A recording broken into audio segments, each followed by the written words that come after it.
Today something quite lovely arrived in the post, so I thought I'd show it to you. Let's go.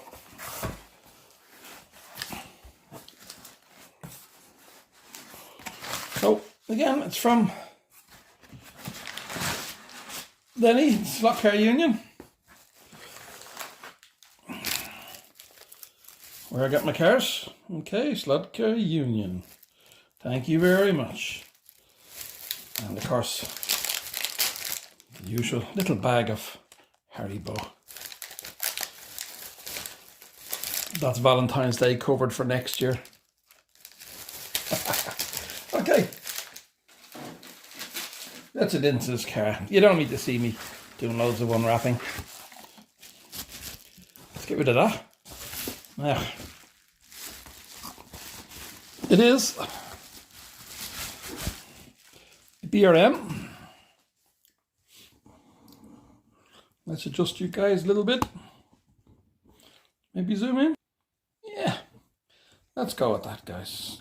Let's get you angled a little bit in and a little bit down. I'll show you this wonderful car. I'm going to give you a quick look at it. I'm going to open it up, show the insides of it, stick a bit of oil and grease on it, and take it for a run.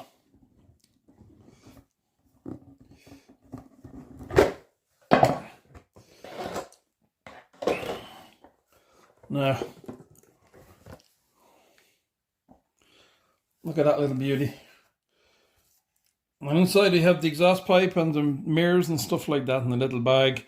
You've got your usual sheet, which we're all familiar with, all us BRM fans. You have your sheet with your breakdown of your parts. I've noticed a different setup on this one with the front axle. Slightly different setup with the adjustments in that. So, actually, I prefer this this particular setup for myself. Let's have a look at this. Isn't that quite beautiful? That's really nice. I love those twin headlights. You've got the grille, little grille down here. You know, you've got the roll cage, of course, dark coloured roll cage. You look in, you can see the fire extinguisher there. Good driver figure, good seat position. Back window stickers, fantastic. I love these triple rear lenses. I love these. And if you look in there, you can see the air filters sucking in air for the carbs. Super. Wonderful stickers. Lots of detail everywhere. You've even got your your window stickers, you know, obviously for the race clubs or whatever this model was racing in. And the wipers. It's fantastic quality, as usual, as you get from BRM. You've got the grille in the back here. You know, you've got the grille, you've got the bumper. The way the boot lid is sticking up, obviously for cooling and for sucking in air to the rear mounted engine. Unusual that the wheels are different. I wanted to find out the history of that, but I can't quite find the history. That's the only thing I find off-putting. I will definitely be spraying this wheel. This will definitely get a coat of silver. And for me, it just doesn't look right. I'm sure there's a history behind it. There's a reason. But that's the only thing I'd change. Everything else is lovely. And of course, we have the rear mounted engine. And you can see the big air filters for scooping into the carbs, so scooping into that 4-cylinder engine. Beautiful. Let's take it off this tray and have a look at the underneath. Unfortunately, I don't have one of those cake tables that everybody's using for spinning their cars around in circles. Sorry guys, we'll have to do without that. We can't afford spinning cake tables here. So, isn't that just beautiful? Wonderful. Tiny little details, little side lights, indicators, good details on the driver and the dashboard inside. Can we see in from the side window? There's the fire extinguisher. Painted door handles. I love the painting on the chrome strip that would have been around the body here. Yeah, it's wonderful. Now, the chassis. Different. Slightly different setup to the other cars. We have a single axle. As in, we don't have two separate ones. Feels a little bit tight on the pinion, I think. I'm going to oil it up now in a minute and grease them bearings and put some oil in the bearings and grease those gears. And I might adjust that. That feels a little bit too tight. And you notice she's running right on the edge. She's right on the edge of that. I think I'd like to adjust that a bit. Okay, that's something I can do. Let's open this and have a look inside. So as per normal with these BRMs, you have your 4 Phillips head screws, or cross head screws. You don't need to take them out, just loosen them.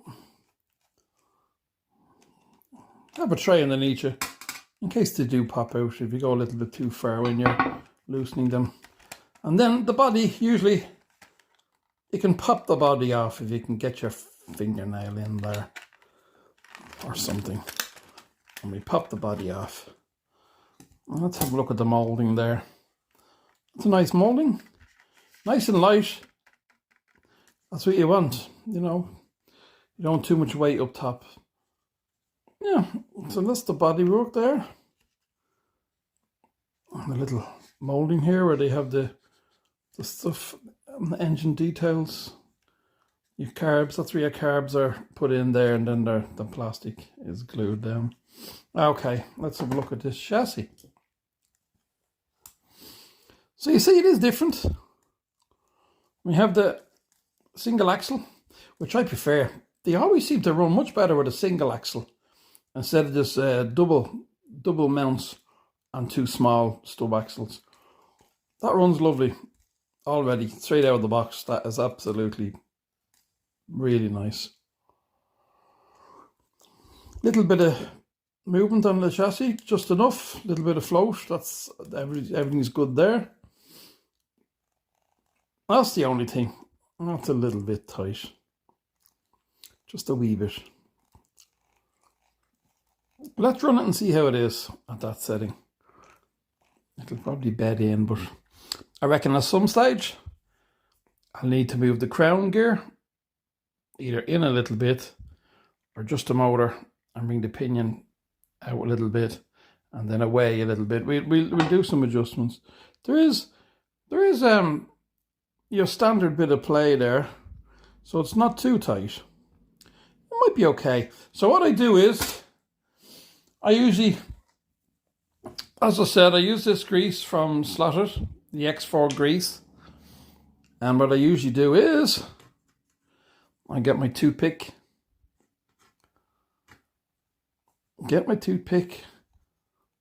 hold it on the crown gear, and just let the motor pinion gear just suck that grease around. Not a lot, just a little bit. Just a bit. Okay. That's enough. So now that end, right, has a bit of grease on it. So I'll use the other end then for putting a bit of oil into those bearings. And at the moment, the bearings feel absolutely fine. Don't forget, turn your toothpick around. Don't use the same for the oil as you use for the grease. I do it this way because the top on my oil is not a pinpoint top, so it just puts way too much on, and you only need a tiny little piece of oil. So dip that in there, get a bit of oil on it, and literally just drop it down there. Spin your wheel. Okay. Same thing on the other side. The tiniest bit of oil. little wee bit of oil, drop it in there, and spin it into that bearing. Now, on the back here, same thing, put a tiny little bit in there. There we go. All right, let that get sucked in. So I've taken that pinion off using my little Allen key, so I can get a little drop of oil in there. Okay, just a wee drop of oil in there. Now some people soak these, they soak these bearings in lighter fuel and take any grease that's already in them out and just use oil instead of grease. So now that axle is a little bit tight, just a wee bit tight. So that could also be giving you the impression that it's that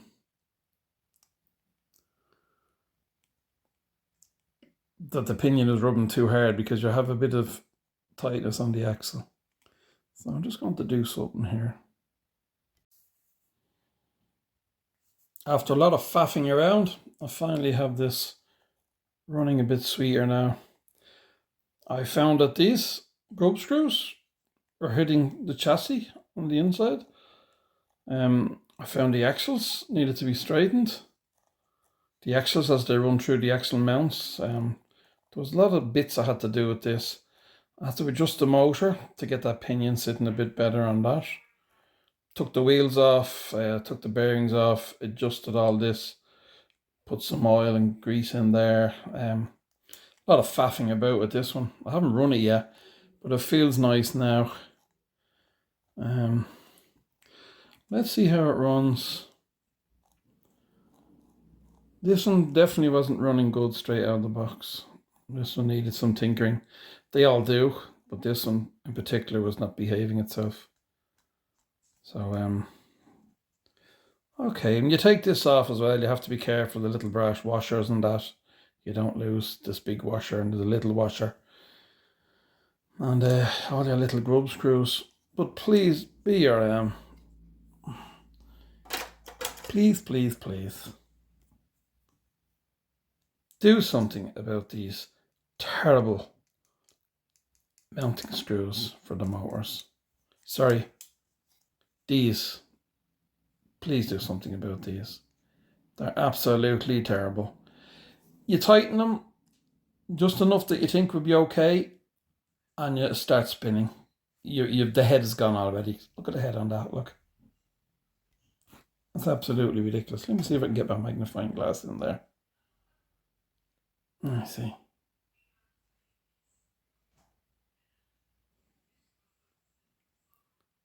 Doesn't take much to round them. There must be a better solution. I suppose the only solution I have is I'm going to have to find these and just buy a bag of them and just replace them all the time, because you adjust your motor twice, maybe 3 times, you get away with it. On the 4th time, the little screw, the little grips inside that nut are gone, and then you're in trouble. So that's one thing I have to say, BRM, please fix those terrible adjusters for your motor. Absolutely. They're made of cheese. They really are terrible, terrible, terrible. Or when you sell a car, include some. It won't cost us very little to stick 4 of those in a bag with the model when you sell it. Because you guys know we tinker with our cars, and these cars need a bit of tinkering to get running right. So don't be leaving us with rounded off heads just for doing a couple of adjustments on the motor. Let's go and run this on the track. See how everything is. Everything else is good. Everything's oiled, greased. This is a bit of a pain here. One of these was hitting on the chassis, so it was a bit of I had to do a bit of adjusting. I think I have it right now. Let's try it. Let's go into the track, give it a run. Okay, here we are in the room. And as you can see, I haven't run it yet. Brakes still spotless, never been around the track. Nice clean tyres. So I adjusted the bodywork, so nothing's catching.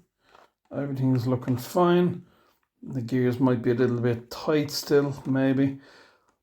You get to the stage where you're actually afraid to adjust this motor with them terrible little screws. Okay, let's see how we get on. Here we go, the initial run. That sounds lovely. Them gears are sitting nicely. Let's give it a few minutes to...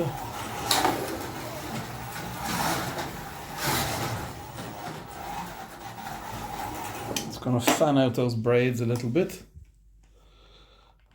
They're not getting connection in certain places.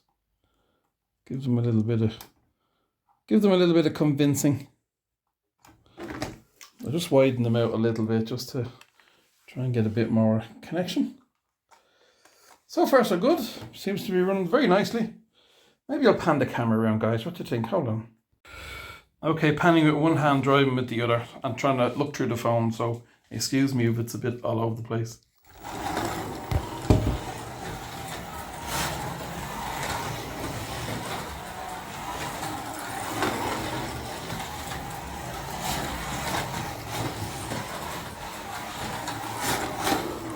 It's nice, isn't it? Going very well. Yeah, very pleased with that. Okay, let's get a few shots.